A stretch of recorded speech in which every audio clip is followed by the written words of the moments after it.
My late wife's purse was the only thing I had left of her. When I couldn't find it, my son yelled, "I sold it! I needed money for my cruise." I called the pawn shop, hoping to buy it back, but the man on the line sounded terrified. "Sir, there was a false bottom in that purse. What we found inside," I froze. "I'm glad to have you here. Follow my story until the end and comment the city you're watching from so I can see how far my story has reached. I'm 64 years old, and I thought I knew what heartbreak felt like when I lost my wife Hilda 3 months ago. I was wrong. Real heartbreak is standing in your own living room, staring at the empty spot on the dresser where her burgundy leather purse used to sit, and hearing your own son tell you he sold it for cruise money. "Dad, it was just sitting there collecting dust," Wesley said, not even bothering to look up from his phone. He was sprawled on my couch like he owned the place, still wearing the same wrinkled shirt from yesterday. At 32, my son had perfected the art of disappointing me, but this felt different. This felt like betrayal. "Just sitting there?" My voice came out rougher than I intended. "Wesley, that was your mother's purse, the one she carried every day for 15 years. He finally looked up, and I saw something in his eyes that made my chest tighten. Not guilt, not remorse, irritation. "Look, I needed the money, okay? The cruise leaves next week, and Melissa expects me to pay for both of us. You know how women are." He shrugged like he was discussing the weather. "Besides, what were you going to do with it? Stare at it forever?" The words hit me like a physical blow. I gripped the back of my recliner, the same chair where Hilda used to sit, and organize the contents of that purse every evening. She'd pull out receipts, count her cash, check her lipstick. Such a simple ritual, but it was hers. It was proof she had existed. Proof of all those ordinary moments that make up a life. "I can't believe you did this," I whispered. Wesley stood up, and for a moment I thought maybe he'd finally show some remorse. Instead, he crossed his arms and looked at me like I was the one being unreasonable. "Dad, come on, you're being dramatic. It's a purse. Mom's gone. She doesn't need it anymore." His voice was flat, matter of fact. "I got $300 for it at Jimmy's pawn shop on 5th Street. That's probably more than you paid for it originally." $300. He had reduced Hilda's memory to $300 and a cruise with some woman I'd met exactly twice. "Wesley, that purse was all I had left of her that still smelled like her perfume." It was. I stopped, my throat closing up. How could I explain to my own son what it felt like to lose the woman you'd loved for 35 years? How could I make him understand that sometimes objects become sacred when they're all you have left? "Oh God, Dad, please don't start crying again." Wesley rolled his eyes. "Look, if it makes you feel better, maybe I can buy you something nice from the cruise.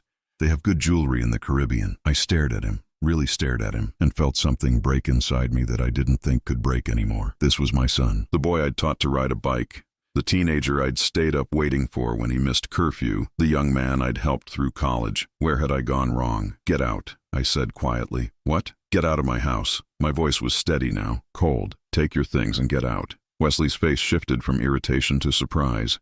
"Dad, you're overreacting. It's just a stupid purse." "It wasn't stupid to me."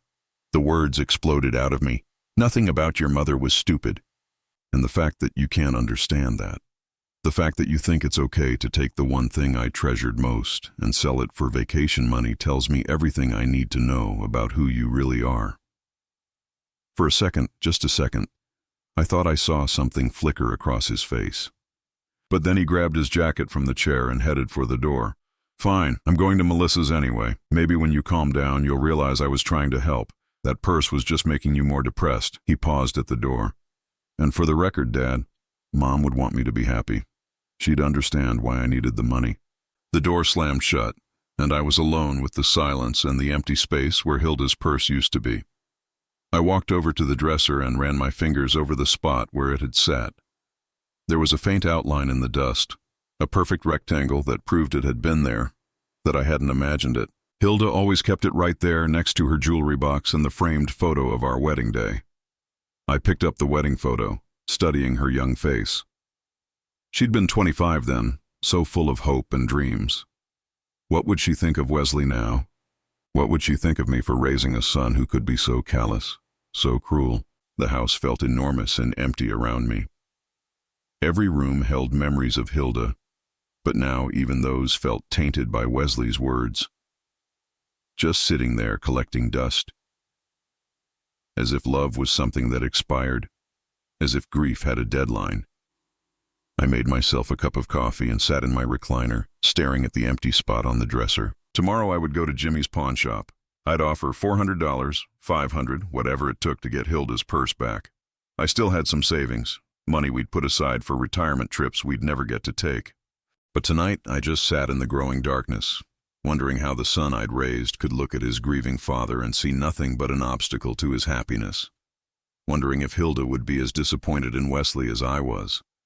Wondering if I'd failed them both. The worst part wasn't even losing the purse.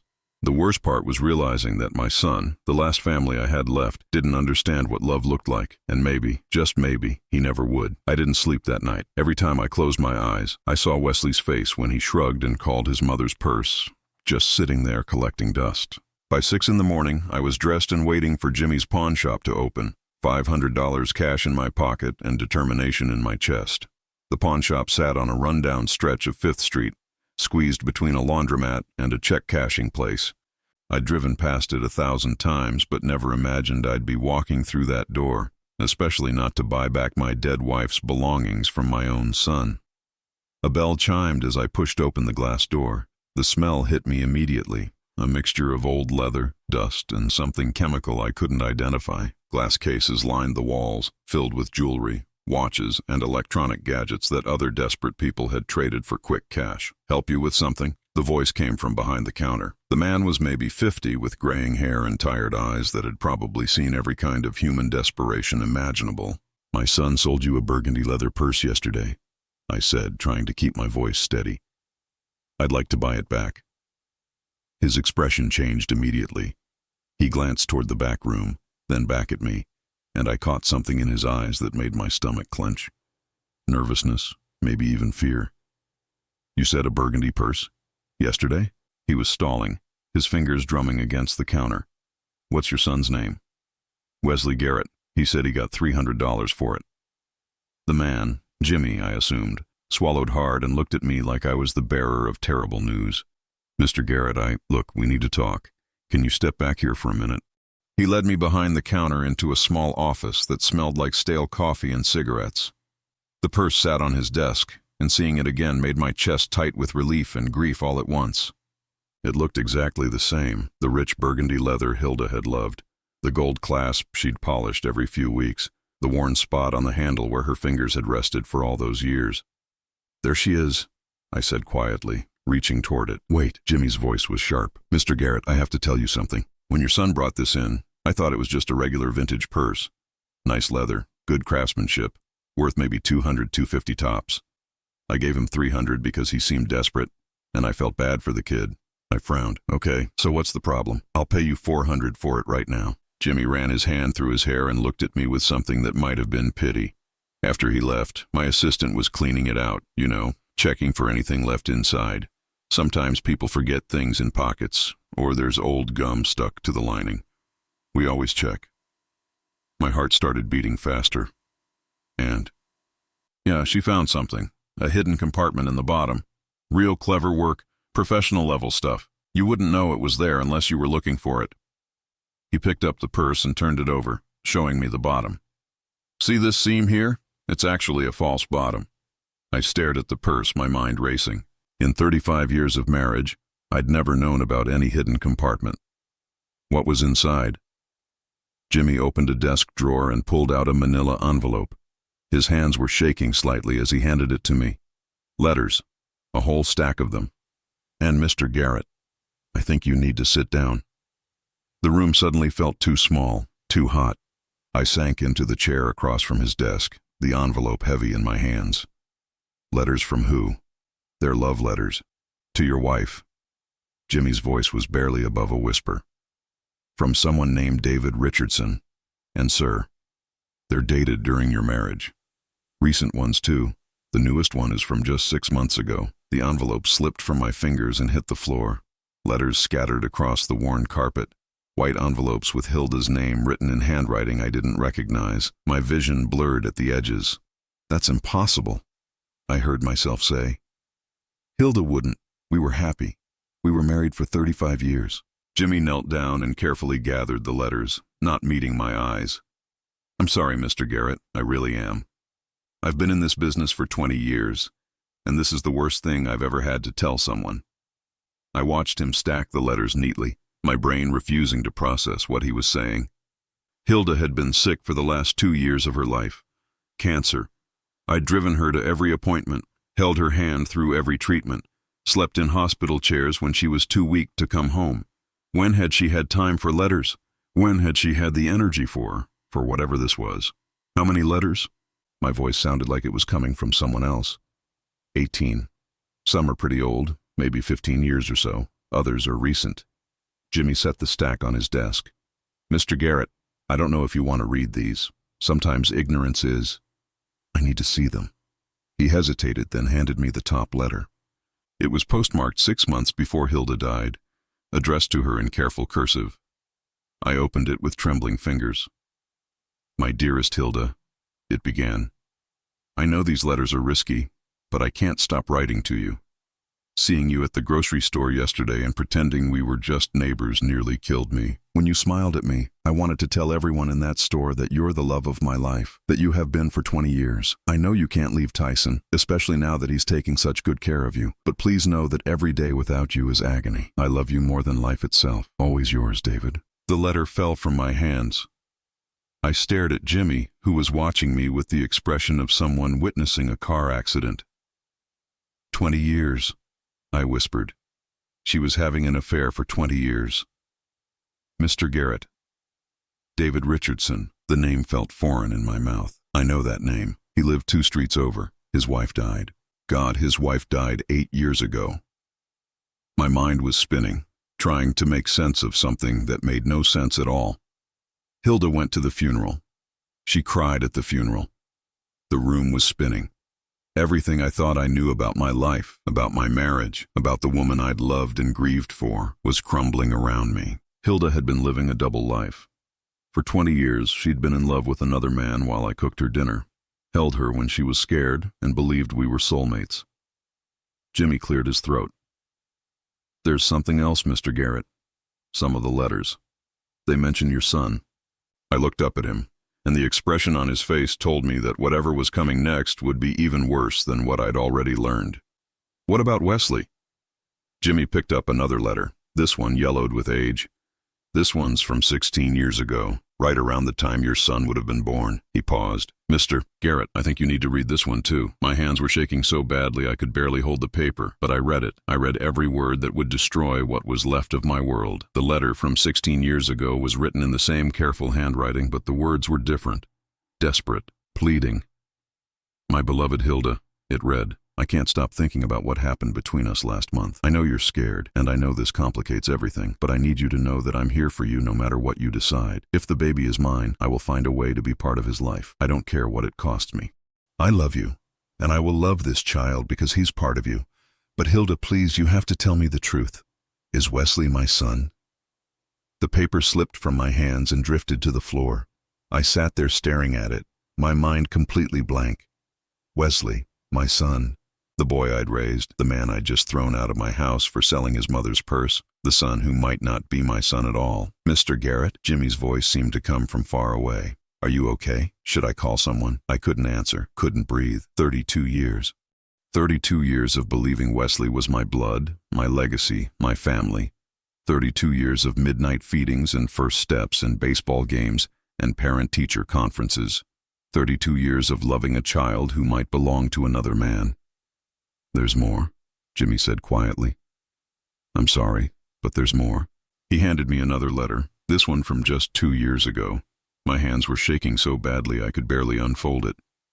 David, this one began, and I realized with a sick feeling that this wasn't a letter to Hilda. This was a letter from Hilda, a copy she'd kept hidden in her purse. David, I can't keep doing this to Tyson. He's been so good to me through all the cancer treatments, and the guilt is eating me alive. I know we agreed never to tell him about Wesley, but watching him love that boy so completely when he's not even his father, it's breaking my heart. Sometimes I think I should just confess everything, but then I look at Tyson's face when he talks about Wesley, and I can't destroy that. He loves being a father. He loves believing Wesley is his legacy. How can I take that away from him? The letter continued. I've decided to end this between us. After 20 years, I need to try to be the wife Tyson deserves for whatever time I have left. I know this will hurt you, but please understand. I can't keep betraying the man who's taking care of me while I'm dying. Please don't contact me again. Please let me die with some dignity intact. I love you, but I love him too, and I owe him this much. Goodbye, my dearest friend. I set the letter down with trembling fingers. Hilda had tried to end it. In her final years, she'd tried to choose me, but the damage was already done. The betrayal was already complete. Mr. Garrett, Jimmy said gently, I think maybe you should go home, process this, maybe talk to someone. I looked up at him, this stranger who now knew more about my life than I did. How long has David Richardson been dead? Jimmy frowned. Dead? I don't know anything about him being dead. My blood went cold. What do you mean? I mean, I don't know if he's dead. Why would you think he's dead? I stared at him, my mind racing. His wife died 8 years ago. Hilda went to the funeral, she said. She said David was so heartbroken he moved away to live with his sister in Florida. Jimmy's expression grew troubled. Mr. Garrett, I hate to tell you this, but David Richardson still lives in town. I see him at the grocery store sometimes. Never moved anywhere. The room tilted. Everything I thought I knew was a lie. David wasn't dead. David wasn't in Florida. David was still here, in the same town where I'd been grieving my wife for 3 months, believing I was her widowed husband. Where? My voice was barely a whisper. Mr. Garrett, I don't think. Where does he live? Jimmy sighed. Same place he always has, that blue house on Maple Street, 2 blocks from the elementary school. I stood up on unsteady legs. I knew that house. I'd driven past it hundreds of times. It was a modest place with a well-kept garden and a red mailbox. I'd never paid much attention to it, never wondered who lived there, never imagined it housed the man who'd been sleeping with my wife for 20 years. I need to see him, I said. Mr. Garrett, maybe you should think about this. Maybe talk to a counselor or... I need those letters. I reached for the stack on his desk. Jimmy hesitated. Are you sure? Once you take these, once you read them all, you can't unknow what's in them. I looked at him, this kind stranger who was trying to protect me from my own life. I need to know, all of it. He handed me the manila envelope. The purse is yours, no charge. I'm sorry this happened to you, Mr. Garrett. I'm sorry your son put you in this position. I took the purse and the letters, feeling their weight like stones in my hands. As I walked toward the door, Jimmy called after me. Mr. Garrett, whatever you decide to do, be careful. Sometimes the truth destroys more than the lies ever did. I drove home in a daze, the envelope sitting on the passenger seat like a bomb waiting to explode. At every red light, I stared at it, knowing that inside were 18 letters that would rewrite the story of my entire adult life. At home, I sat at my kitchen table and spread the letters out in chronological order. The oldest was from 17 years ago, just a year before Wesley was born. The newest was from 6 months before Hilda died.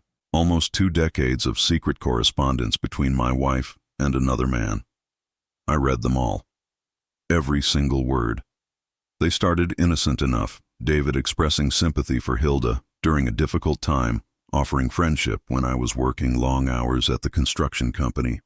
But they quickly became more intimate. By the 3rd letter, David was telling Hilda he was falling in love with her. By the 5th, she was telling him she felt the same. The letter from 15 years ago made me physically ill. David describing their first night together, how natural it felt, how they both knew they were meant to be together. Hilda responding that she'd never felt more alive, more loved, more herself than when she was with him.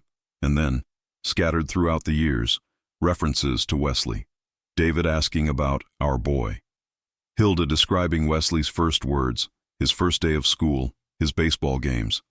David expressing frustration that he couldn't be there for these milestones, couldn't claim his son publicly. By the time I finished reading, it was dark outside.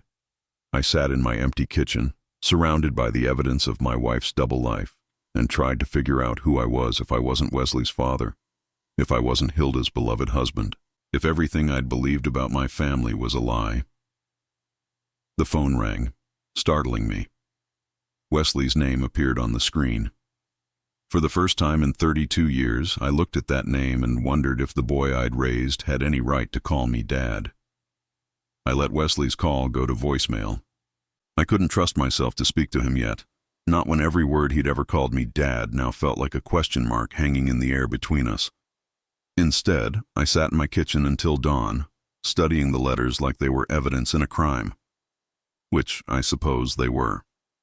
The morning light streaming through my window felt different somehow, as if the sun itself had shifted while I wasn't paying attention. I made coffee with shaking hands and tried to think clearly about what I needed to do next. The letters proved Hilda had been unfaithful, but they didn't prove Wesley wasn't my son. They only proved that David Richardson believed he might be the father. I needed more than David's hopes and fears. I needed facts. I spent the morning researching David Richardson online. It wasn't hard to find information about him. He'd been a teacher at the local high school for 30 years before retiring 5 years ago. There were photos from school events, newspaper articles about his retirement party, even a Facebook page with pictures of him at community events. Looking at his photos made my stomach churn. David was tall and lean with dark hair that had gone silver at the temples. He had a strong jaw and deep-set brown eyes that looked remarkably similar to Wesley's. How had I never noticed? How had I spent 32 years looking at my son and never wondered why he didn't have my blue eyes or my broader build? I'd always told myself he took after Hilda's side of the family, but now I could see the truth staring back at me from David Richardson's photographs. The resemblance was unmistakable. Around noon, I drove to Maple Street. I told myself I was just going to look, just going to see the house where the man who might be Wesley's real father lived. But as I parked across the street from the modest blue house with its neat garden and red mailbox, I knew I was lying to myself. I was there because I needed to see him in person. I needed to look David Richardson in the eye and know, once and for all, if my son belonged to him. I didn't have to wait long. At 12:30, the front door opened and David stepped out onto his porch. He was exactly as I'd imagined from the photos. Tall, distinguished, with silver hair and those familiar brown eyes. He was carrying gardening gloves and a small watering can, heading toward his flower beds. Watching him move, I felt a sick recognition settle in my chest. Wesley walked the same way. Had the same way of tilting his head when he was concentrating. Even from across the street, I could see the mannerisms that I'd attributed to Hilda's family but now realized came from this stranger's bloodline. David knelt beside his roses, carefully tending to each plant with the kind of patience I'd never had for gardening. Hilda had always been the one with the green thumb in our house. She'd spent hours in our backyard, nurturing flowers and vegetables with a tenderness that I'd found endearing but never shared. Now I wondered if she'd learned that tenderness from David. If the gentle way she'd cared for growing things was something they'd shared during their secret meetings. If our entire garden was a reflection of another man's influence in my wife's life. I sat in my car for 2 hours, watching David work in his yard. Neighbors stopped to chat with him, and I could see why Hilda might have been drawn to him. He was charming, attentive, the kind of man who listened carefully when people spoke. The kind of man who probably remembered birthdays and anniversaries without being reminded. The kind of man I'd never been. At 2:45, a familiar car pulled into David's driveway. My heart stopped as I recognized Wesley's beat-up Honda Civic. I watched in shock as my son, David's son, got out of the car and walked up to the front door like he belonged there. David answered immediately, and the two of them embraced. Not the awkward handshake you'd give a neighbor's kid, but a real hug. The kind of hug I'd been giving Wesley for 32 years, believing it was my right as his father.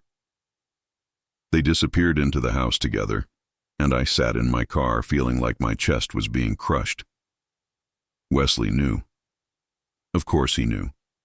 That's why he'd never seemed to respect me, never seemed to care about my feelings. That's why he could sell his mother's purse without a second thought, because I wasn't really his father, and Hilda's memory meant something different to him than it did to me. I waited another hour before Wesley emerged from the house.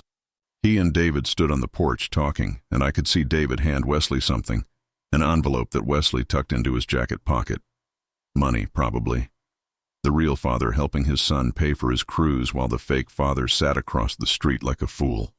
Wesley drove away without even glancing in my direction. David stood on his porch for a long moment, looking down the street in the direction Wesley had gone, and the expression on his face was one I recognized.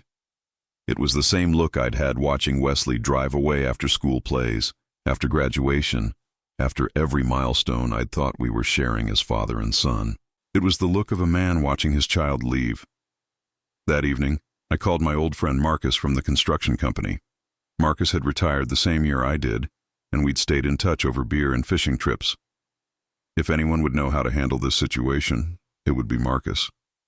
"Tyson," he said when he answered. "How you holding up, buddy? I know it's been rough since Hilda passed." "Marcus, I need to ask you something, and I need you to be honest with me." There was a pause. "Okay, shoot." "Did you ever suspect anything about Hilda? About her being unfaithful?" Another long pause. "Tyson, why are you asking me this? Just answer me, please." Marcus sighed heavily. "There were rumors, man. Years ago. People talked about seeing her with David Richardson sometimes. But you seemed happy, and I figured it was just small-town gossip. You never told me. What was I supposed to say? Hey, Tyson, some people think your wife might be cheating on you? Based on what? Seeing them talk at the grocery store? I didn't have proof of anything. I closed my eyes. Even my friends had known. Everyone had known except me. Marcus, I need to ask you about Wesley, about when he was born. Do you remember anything unusual about that time? Unusual how? The timing, the way Hilda acted, anything. Marcus was quiet for so long I thought he'd hung up. Finally he spoke, his voice careful and sad. "Tyson, Wesley was born 8 months after your wedding anniversary. I remember because Sarah and I were trying to figure out what to get you guys for your anniversary that year, and then Hilda went into labor early. We all assumed he was premature, but what? But he was a pretty big baby for being premature. 9 pounds, 3 ounces. Most preemies don't weigh that much. I felt the last piece of my world crumble. Wesley had been born a full-term baby, which meant Hilda had gotten pregnant a month before our anniversary. A month when I'd been working overtime on a big construction project, coming home exhausted every night. A month when she'd had plenty of opportunity to be with David Richardson. "Marcus," I said, my voice barely above a whisper, "I think Wesley might not be my son." The silence on the other end of the line stretched so long I could hear Marcus breathing. "Oh, Tyson," he finally said. "Oh, buddy, I'm so sorry. I didn't sleep for 3 days. I kept thinking about Wesley hugging David Richardson on that porch, about the envelope David had handed him, about 32 years of loving a child who had never been mine. By Thursday morning, I knew I couldn't live with the uncertainty anymore. I had to know the truth, even if it destroyed what was left of my family. Wesley had been calling every day since our fight, leaving voicemails that ranged from annoyed to apologetic. "Dad, come on. You're being ridiculous about this purse thing. Dad, I'm sorry if I hurt your feelings, but you're overreacting. Dad, Melissa thinks you're having some kind of breakdown." I finally called him back Thursday afternoon. "Dad, thank God," he said when he answered. "I was starting to worry about you. Look, I'm sorry about the purse, okay? If it means that much to you, I'll find a way to get it back." "I already got it back," I said quietly. "Oh, good. See? Problem solved. So can we move past this now? I leave for the cruise tomorrow, and I don't want us fighting when I go. Wesley, I need you to come over. We need to talk. Can it wait until I get back? I've got a million things to do before tomorrow." No, it can't wait. Something in my voice must have gotten through to him because he was quiet for a moment. "Okay, I'll be there in an hour." I spent that hour sitting at my kitchen table with Hilda's purse in front of me and the manila envelope of letters beside it. I'd read through them so many times I had some passages memorized. The words were burned into my brain like brands. When Wesley knocked on the door, I almost couldn't bring myself to answer it. Once I opened that door, once I asked the questions I needed to ask, there would be no going back. But I'd already lost everything else. I might as well lose the illusion of fatherhood, too. Wesley looked tired when he came in, like he'd been up all night packing. He glanced at the purse on the table and then at me. "So you got Mom's purse back? Good. I'm glad. I really am sorry about selling it, Dad. I know it meant a lot to you." I gestured for him to sit down. He took the chair across from me, the same chair he'd sat in as a boy doing homework while Hilda cooked dinner. How many family dinners had we shared at this table? How many conversations about school and friends and future plans? How many times had I looked across this table at this young man and felt pride in being his father? "Wesley," I said, my voice steadier than I felt, "I need to ask you something, and I need you to tell me the truth." He frowned. "Okay, what's this about?" I reached for the manila envelope and pulled out one of the letters. Wesley's eyes went wide when he saw it. Where did you get that? His voice was sharp, suddenly defensive. They were hidden in your mother's purse, in a secret compartment. I watched his face carefully. You knew about them, didn't you? Wesley's face went pale. He stared at the letter in my hands like it was a loaded gun pointed at his chest. Dad, how long have you known about David Richardson? The question hung in the air between us. Wesley's mouth opened and closed, but no words came out. Finally, he slumped back in his chair and ran his hands through his hair. Since I was 16, he said quietly. The words hit me like a physical blow. 16 years. Wesley had known for 16 years that I might not be his real father, and he'd never said a word. How did you find out? Wesley was quiet for a long moment, staring at his hands. I overheard Mom on the phone with him one night. She was crying, talking about how guilty she felt, how she didn't know what to do. I heard her say, "Our son," and I knew. And you never thought to tell me? Wesley looked up at me then, and I saw something in his eyes I'd never seen before. Not defiance or anger, but something colder. Something that looked almost like contempt. Why would I tell you? You weren't my real father anyway. The casual cruelty of it took my breath away. Wesley, look, Dad, Tyson, whatever I'm supposed to call you now. You were fine as a father, I guess. You kept a roof over my head and food on the table. But David understood me. He got me in ways you never did. I stared at him, this young man I'd raised, this stranger wearing my son's face. You've been seeing him behind my back for years. He helped me with school, gave me advice about girls, about life. He was there for me in ways you never were. I was there for everything, I said, my voice breaking. Every baseball game, every school play, every scraped knee and broken heart. I was there. Wesley shrugged. You were physically there, sure, but you never really got me. You wanted me to be like you, into construction and fishing and all that blue-collar stuff. David understood that I was different, that I wanted more. What does that mean? It means David has money, real money. He invested well when he was teaching, made smart choices. He's been helping me financially for years. The cruise? He's paying for it. The down payment on my apartment? That was him too. He takes care of me in ways you never could. I felt like I was drowning. So when you sold your mother's purse, I didn't need the money, Wesley said flatly. I just wanted to hurt you. I was tired of pretending we were some happy family when we both knew it was all a lie. The kitchen was silent except for the ticking of the clock on the wall. I looked at this young man I'd loved unconditionally for 32 years and realized I was looking at a stranger. Maybe I always had been. Does David know you've been taking money from him while still living off me? Wesley's jaw tightened. David knows everything. He knows I've been stuck with you because Mom made me promise to take care of you after she died. He understands how hard this has been for me. How hard this has been for you. I could barely get the words out. Your mother died 3 months ago, Wesley. I've been grieving, and you've been. What? Playing along with your delusions? Pretending to be the son you wanted instead of the son I actually am? Wesley stood up, his chair scraping against the floor. I'm tired of it, okay? I'm tired of pretending we're family when we're not. I'm tired of acting like I care about your feelings when, honestly, I just want to live my own life. I reached into the envelope and pulled out another letter, one of the ones Hilda had written to David. Did you know your mother tried to end things with him? Did you know she chose me in the end? Wesley glanced at the letter and laughed, a sound without warmth or humor. She chose guilt, not you. She felt bad about what she'd done, but that doesn't mean she loved you more. It just means she was tired of living a double life. He walked toward the door, then turned back to face me. David has something for you, by the way. Mom left a letter with him before she died. She made him promise to give it to you if you ever found out about everything.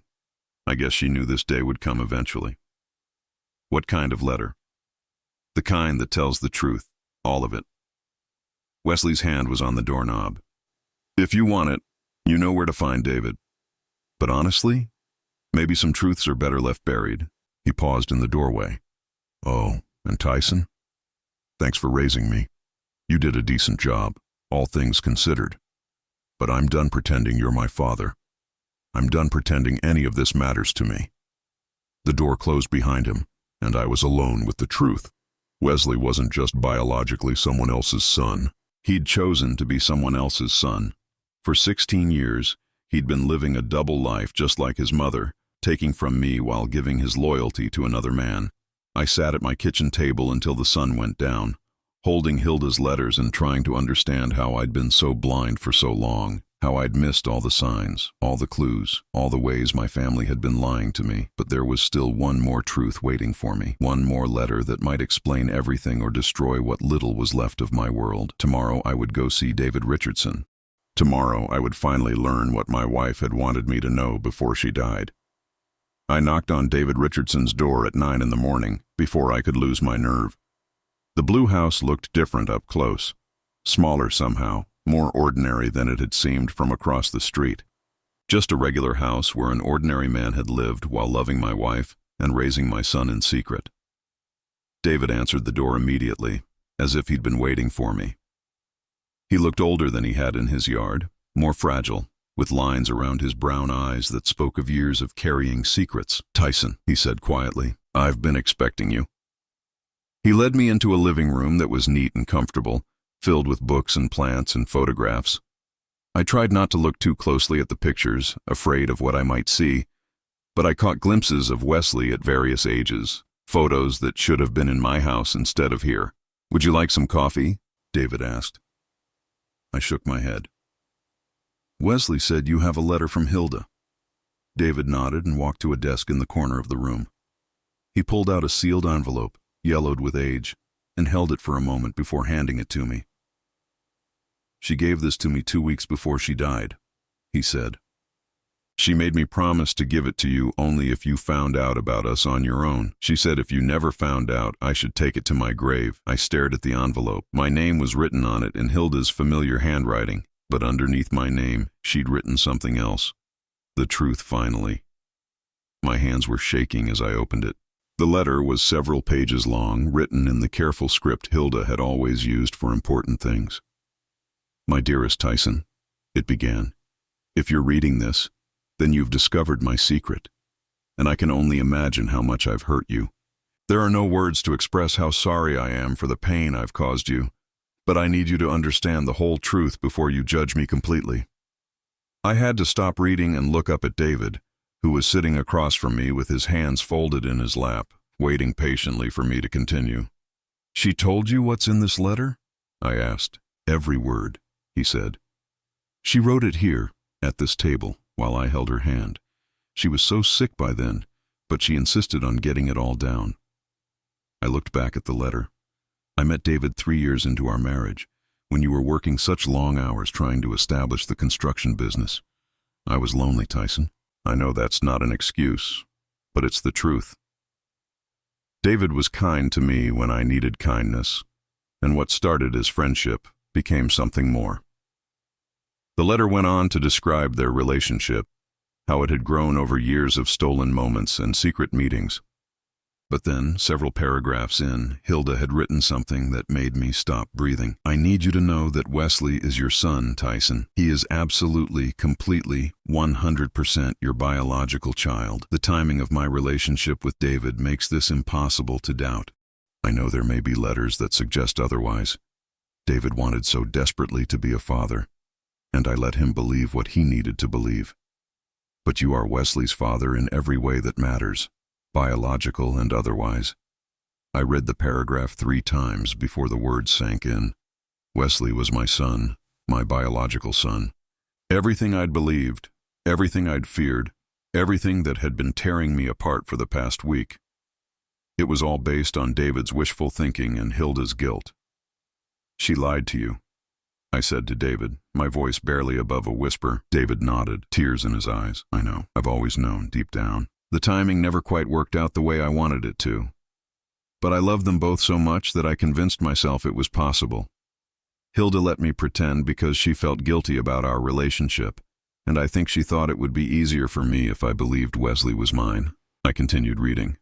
"David has been a good friend to our family, Tyson, and Wesley has benefited from having another man in his life who cares about him. But make no mistake, you are his father. You raised him. You shaped him. You loved him unconditionally. David may have given him money and advice, but you gave him everything else." The letter went on. "I know you must be wondering why I never ended things with David sooner, and the truth is that I tried many times over the years. But he was going through his own struggles, his wife's long illness, his loneliness after she died, and I felt responsible for his happiness. I know that's not fair to you, but I couldn't seem to break away completely until I got sick myself."